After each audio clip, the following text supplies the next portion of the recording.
What's going on, all you awesome gamers out there? Your man Sly here with a two-part video about the King's Fall Raid. With the influx of new players over the last month of Black Friday deals, refer a friend programs, and Christmas shopping, you can no doubt see that the fresh Guardian meat roaming the tower is in full swing, and it's great to see new people enjoying Destiny, even with no recent announcement of new content. I hope that everyone who picks up a controller finds the right set of friends that will point them in the right direction. There are plenty of Destiny Sherpas out there and quite a few good people to get to know. With that said, the raid has changed very little. From the beginning ways we used to beat each level in the raid, we stuck with what worked in the beginning, and through the brute force of sheer number of play hours, different methods have been exposed, tried, and perfected since the release of the King's Fall Raid. I recently posted an easy way to complete the totems in the King's Fall Raid. The link is in the description box below if you want to check it out. You can technically 4-man the totems now, maybe even 3 if you're good, which helps out if you're a couple guys short because you can 4 to 5-man the rest of the raid except for Oryx. Of course it can be done, but why stress yourself? 6 is the way to go. Anyways, the War Priest and Golgoroth's method of defeating them has changed relatively little. Certain steps are required to defeat them, which pretty much holds everyone to doing the same thing to defeat them.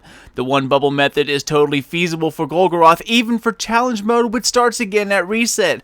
Also, if you want to see how that's done, it's in the box below if you want to take on the challenge.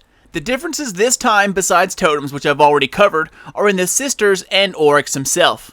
While there are only a few different ways you can beat them, it's the small things that you do in between that make the difference between keeping your team safe and alive to be able to defeat the boss in the end. So with that said, I've been asked a few questions about the best way to beat Oryx, but I'm going to start with the sisters as part 1 and I will do Oryx as part 2. So, Oryx's daughters, or the sisters, whatever you wish to call them, the principle is still the same. One random guardian gets selected to be torn between dimensions. That invisible guardian has to be the relic runner. If you're not comfortable, wipe and respawn on normal, or if it's hard mode, team wipe, and hopefully it'll pass on to someone else next time. But once that person is selected, you have to run on floating bridges that are activated by your teammates. Jumping on pillars in a certain order opens them up. Everything works counterclockwise. Look where the relic or aura is floating in the sky. The pillar counterclockwise or to the left of the relic pillar is pillar number 1.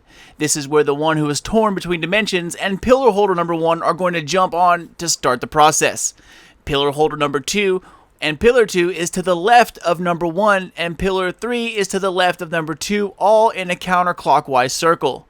The pillar with the relic floating above it is pillar 4 and doesn't need to be manned.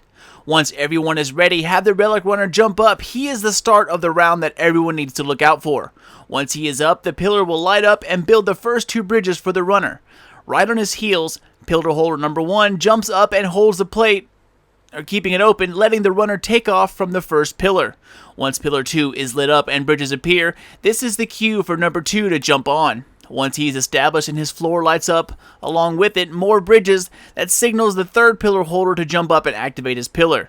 Doing so in the correct order will complete the bridges, letting the relic runner make a complete circle around the map. You must collect all the orbs of light in order to pick up the relic at the end. You cannot skip bridges and go right to the end. I know this is basic knowledge and nothing changes here, but I want this to be a complete guide for anyone searching for the best way to do the sisters.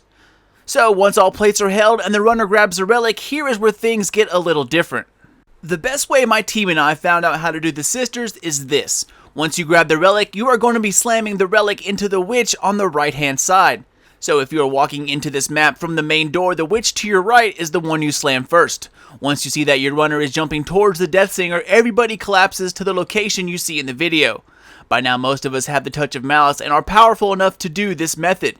You are going to kill this witch right away. Everyone huddles under the aura to gain protection from spawning enemies and gunfire. Doing this has 2 benefits. Number 1, if you kill her with 10 seconds left to spare, snipers will not spawn, and everyone can focus solely on enemies on the floor. The less enemies, the more stable you can shoot the witch. And number 2, killing this one first does not cause that blinding white explosion that kills everyone not under the protection of the aura. Once your witch is dead, focus on ads and you can now run out immediately to go set up, no more waiting. The normal method, it made you wait until the explosion was over, and on hard mode the countdown starts immediately after that explosion.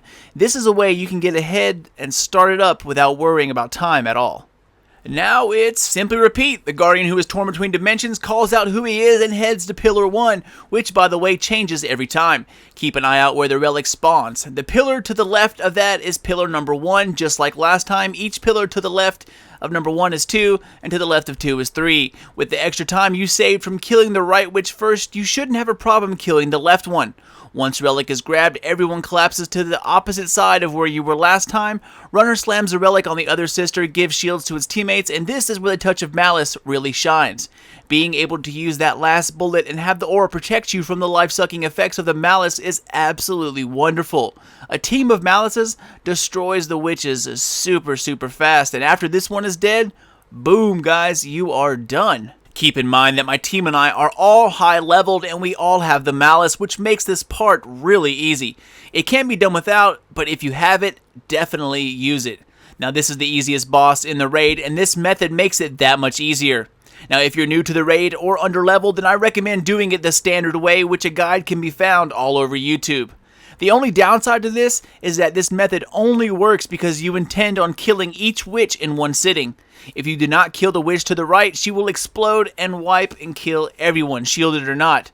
So that's a restart. But even then, wiping twice and having one successful run is faster than the traditional method of taking them down to a quarter health each, then running again to kill one, then running again to kill the other. This way, you have time on your side, no snipers, no blinding light explosion, and once the right witch is dead, you can run right out of the aura without worrying about dying. Alright, so I hope this helps everybody get through the raid just a little faster. By now, I'm assuming that the goal for most people is to get through the raid 3 times a week per character to get the loot and be done with the raid for the week, and that is exactly what the totem cheese and this method for daughters are made for. I'll let the full clip of us beating the sisters play through. You will see that from start to finish, it only took a little over 2 minutes. 2 minutes and 20 seconds. And once you get to the hang of it, you can easily beat this in the same amount of time if you do it the first go, which is totally possible. So there it is, guys. I'm working on a speed Oryx run video, which is in the works as part 2 of this little back-to-back series. It's a different method that is not only a little quicker, but a little safer, and for some reason, very easy. I have not met a group yet who didn't complete Oryx using this new method, so be on the lookout for that video tomorrow, perhaps the day after. Thanks for watching, guys. If you're a new viewer, then thanks for stopping in. I'm always looking for new gamers to help grow my awesome little community here, and hopefully I can count on you as another citizen of the nation. Follow me on Twitter for the latest at SlyNation or on Google Plus under the same name. So, as usual, if you're watching this right here, right after now, then you, my sister-destroying beefcake of a raider, are the biggest badass Oryx Daughters will ever see. Come on, reset. Keep an eye out for part 2, and I will see y'all then. This is your man Sly. Done, gone, out.